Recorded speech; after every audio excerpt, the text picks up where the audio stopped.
Hai hai hai, Assalamualaikum warahmatullahi wabarakatuh.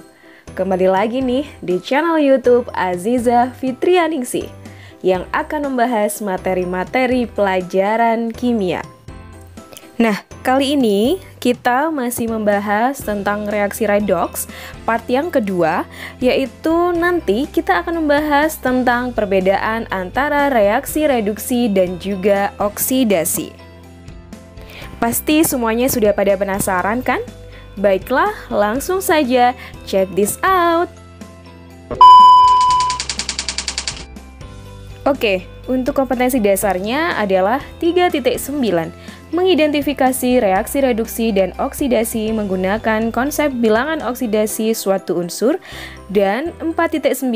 Menganalisis beberapa reaksi berdasarkan perubahan bilangan oksidasi yang diperoleh dari data hasil percobaan dan atau melalui percobaan.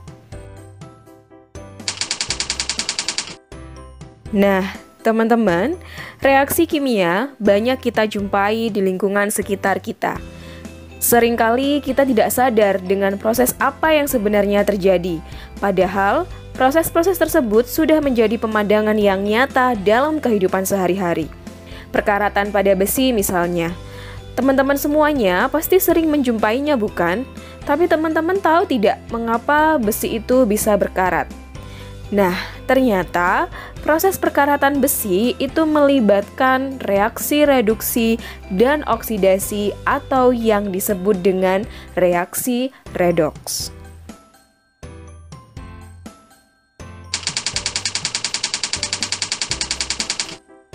Ada beberapa proses yang melibatkan reaksi redoks, antara lain proses penyempuhan.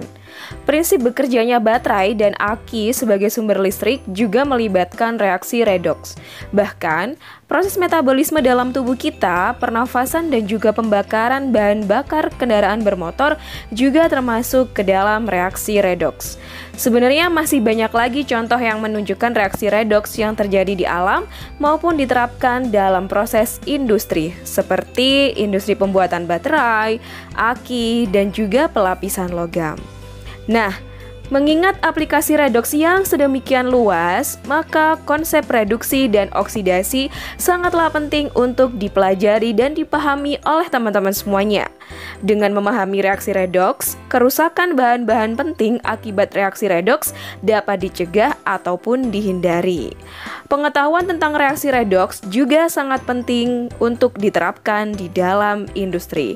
Oleh karena itu, dalam bab ini, teman-teman semuanya akan mendalami hal-hal yang berkaitan dengan reaksi redoks, terutama perbedaan antara reaksi reduksi dan juga oksidasi.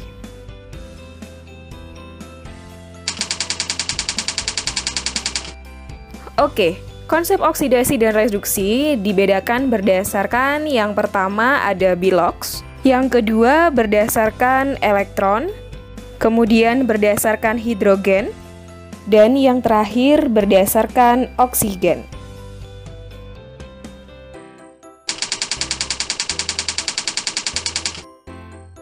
Oke, kita bahas satu persatu dimulai dari konsep redoks berdasarkan bilangan oksidasi.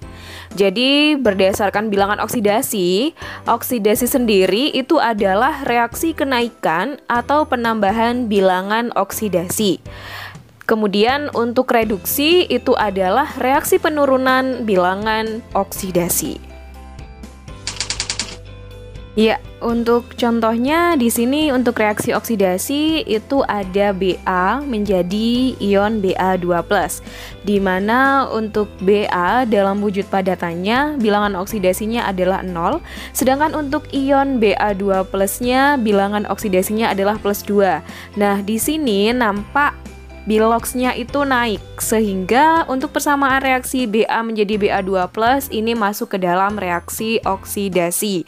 Kemudian contoh yang kedua, terdapat C menjadi CO2, di mana C dalam wujud padatannya bilangan oksidasinya sama dengan 0, sedangkan C di dalam CO2 bilangan oksidasinya sama dengan +4. Nah, di sini nampak terdapat bilangan oksidasi yang naik pada unsur C, sehingga di sini masuk ke dalam contoh dari reaksi oksidasi. Kemudian untuk contoh dari reaksi reduksi di sini ada Br2 menjadi 2Br-, di mana untuk Br2 biloxnya sama dengan 0, sedangkan untuk Br-nya itu kan sama dengan -1 karena terdapat 2 Br- berarti menjadi -2. Nah, di sini dari 0 menjadi -2 itu biloxnya adalah turun, sehingga kalau mengalami penurunan bilox berarti masuk ke dalam reaksi reduksi. Kemudian untuk reaksi reduksi contoh yang kedua di sini ada Fe2O3 ditambah 3CO menjadi 2Fe dan 3CO2. Nah, di sini yang nampak biloxnya turun adalah Fe-nya. Jadi dari Fe2O3 menjadi 2Fe itu biloxnya turun untuk Fe-nya dari +3 menjadi 0. Sehingga di sini masuk ke dalam contoh dari reaksi reduksi berdasarkan penurunan bilangan oksidasi.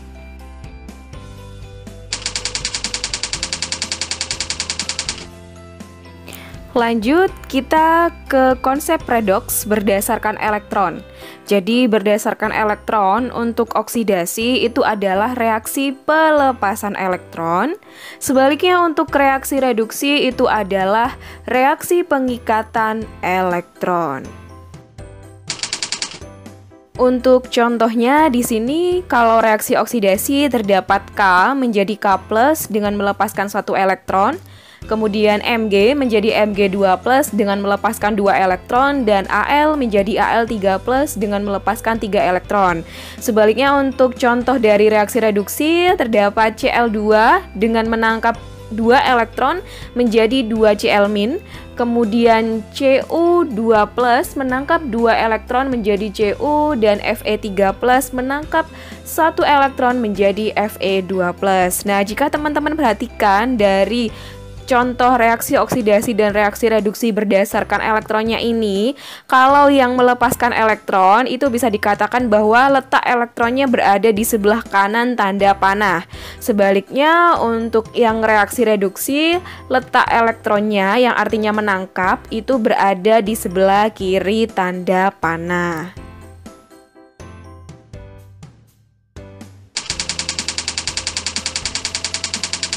Next, konsep redoks berdasarkan hidrogen. Untuk oksidasi itu adalah reaksi pelepasan hidrogen, sedangkan untuk reaksi reduksi adalah reaksi pengikatan hidrogen. Untuk contohnya di sini, yang pertama untuk contoh dari reaksi oksidasi adalah H2S ditambah Cl2 menjadi 2HCl ditambah S. Nah, di sini nampak dari H2S menjadi S ini adalah melepaskan hidrogen. Nah, kalau melepaskan hidrogen berarti masuk ke dalam reaksi oksidasi. Sebaliknya untuk contoh dari reaksi reduksi di sini ada H2 ditambah Cl2 menjadi 2HCl. Nah, dari Cl2 menjadi 2HCl ini nampak bahwa Cl-nya telah menangkap atau mengikat hidrogen. Sehingga di sini masuk ke dalam contoh dari reaksi reduksi.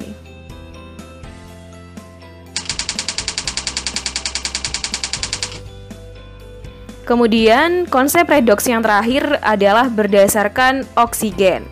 Jadi oksidasi adalah reaksi pengikatan oksigen. Sebaliknya untuk reduksi itu adalah reaksi pelepasan oksigen. Nah, kemudian untuk contohnya kita bahas satu persatu dimulai dari reaksi oksidasi. Di sini terdapat 2Ca ditambah O2 menjadi 2CaO. Nampak bahwa unsur Ca menangkap atau mengikat oksigen menjadi CaO. Kemudian ada CH4 ditambah dengan 2O2 menjadi CO2 plus 2H2O. Nah, di sini masuk ke dalam reaksi oksidasi karena C-nya itu telah menangkap oksigen menjadi CO2. Kemudian contoh yang ketiga dari reaksi oksidasi terdapat 4Fe ditambah 3O2 menjadi 2Fe2O3. Di sini nampak bahwa unsur Fe telah menangkap oksigen, berarti masuk ke dalam reaksi oksidasi. Kemudian untuk contoh dari reaksi reduksi, yang pertama terdapat 2CuO menjadi 2Cu plus O2. Nah, dari 2CuO menjadi 2Cu plus O2 berarti Cu-nya telah melepaskan oksigen. Kemudian contoh yang kedua terdapat Ag2O ditambah H2 menjadi 2Ag plus H2O. Dari persamaan reaksi tersebut kita dapat melihat bahwa sebelum reaksi terdapat Ag2O dan setelah reaksi ternyata Ag-nya telah melepaskan oksigen menjadi Ag. Nah, ini masuk ke dalam contoh dari reaksi reduksi. Kemudian contoh yang ketiga terdapat Fe2O3 ditambah 3CO menjadi 2Fe ditambah 3CO2. Di sini teman-teman semuanya bisa melihat bahwa sebelum reaksi terdapat senyawa Fe2O3, namun setelah reaksi ternyata hanya menjadi Fe saja. Berarti Fe di sini telah melepaskan oksigen yang masuk ke dalam contoh dari reaksi reduksi.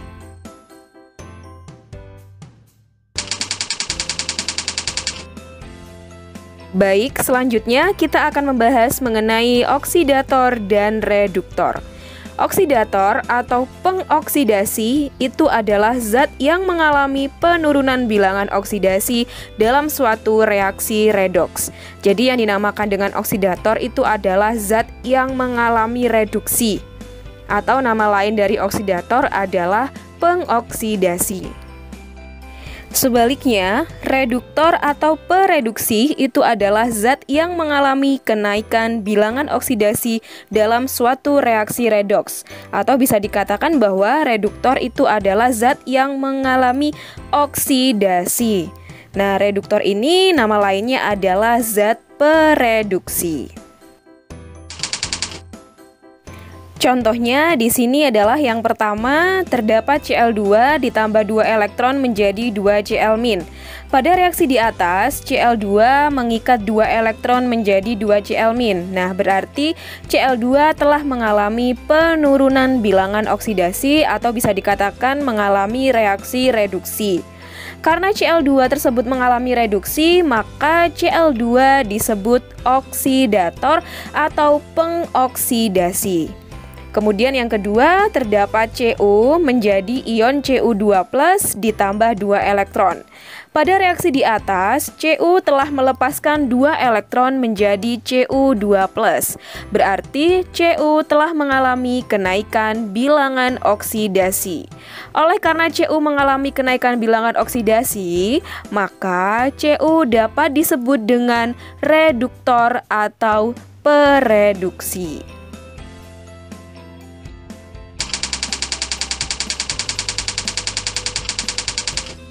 Oke, selanjutnya tentang reaksi disproporsionasi dan konproporsionasi.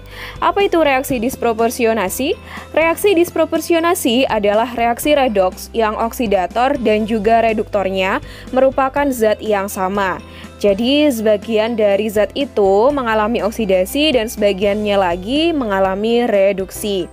Contohnya di sini terdapat reaksi antara klorin dengan larutan NaOH. Dengan persamaan reaksi, Cl2 ditambah 2 NaOH menjadi NaCl ditambah NaClO ditambah H2O. Nah, di sini Cl2 nampak mengalami oksidasi sekaligus juga reduksi. Nampak dari bilangan oksidasinya untuk Cl2 bilangan oksidasinya 0, kemudian Cl di dalam NaCl itu bilangan oksidasinya sama dengan -1. Sebaliknya, Cl di dalam senyawa NaClO bilangan oksidasinya +1. Dari 0 menjadi -1 mengalami penurunan biloks, artinya Cl2 menjadi NaCl itu mengalami reaksi reduksi. Sebaliknya, Cl2 menjadi NaClO karena biloxnya naik, maka mengalami oksidasi. Nah, berarti Cl2 di sini bertindak sebagai oksidator dan juga reduktor. Berarti di sini masuk ke dalam reaksi disproporsionasi. Sebaliknya, untuk reaksi konproporsionasi itu merupakan kebalikan dari reaksi disproporsionasi, yaitu reaksi redoks yang mana hasil reduksi dan oksidasinya sama. Jadi di sini yang perlu digarisbawahi adalah hasil reduksi dan oksidasinya sama. Jadi ada kata hasil ya. Nah, di sini contohnya ada reaksi antara hidrogen sulfida dengan belerang dioksida yang menghasilkan belerang dan juga air. Persamaan reaksinya adalah 2H2S ditambah SO2 menjadi 3S ditambah 2H2O. Nah, di sini yang dilihat adalah unsur S-nya. Dari H2S menjadi S dan juga SO2 menjadi S. Nah, S pada H2S itu bilangan oksidasinya adalah -2. Kemudian S dalam SO2 itu bilangan oksidasinya adalah +4. Sedangkan untuk hasilnya yang berupa S itu bilangan oksidasinya sama dengan 0. Nah, di sini yang sama adalah hasil oksidasi dan juga hasil reduksinya sama-sama unsur S di mana biloxnya sama dengan 0. Jadi dari -2 menjadi 0 itu adalah oksidasi karena mengalami kenaikan bilox. Kemudian dari +4 menjadi 0 itu merupakan reaksi reduksi karena mengalami penurunan bilox. Nah, di sini jadi merupakan reaksi konproporsionasi karena hasil dari reduksi dan oksidasinya adalah sama, yaitu sama-sama unsur S di mana bilangan oksidasinya adalah 0. Oke teman-teman, itulah tadi pembahasan mengenai materi redoks. Ada reaksi reduksi dan juga oksidasi, ada oksidator dan juga reduktor, kemudian ada reaksi disproporsionasi dan konproporsionasi. Semoga dengan penjelasan saya kali ini, teman-teman semuanya bisa memahami tentang perbedaan reaksi reduksi dan juga oksidasi dan bisa mengaplikasikannya dalam latihan-latihan soal yang telah saya berikan kepada teman-teman semuanya. Terima kasih karena telah menonton video ini. Jangan lupa like, share, dan subscribe.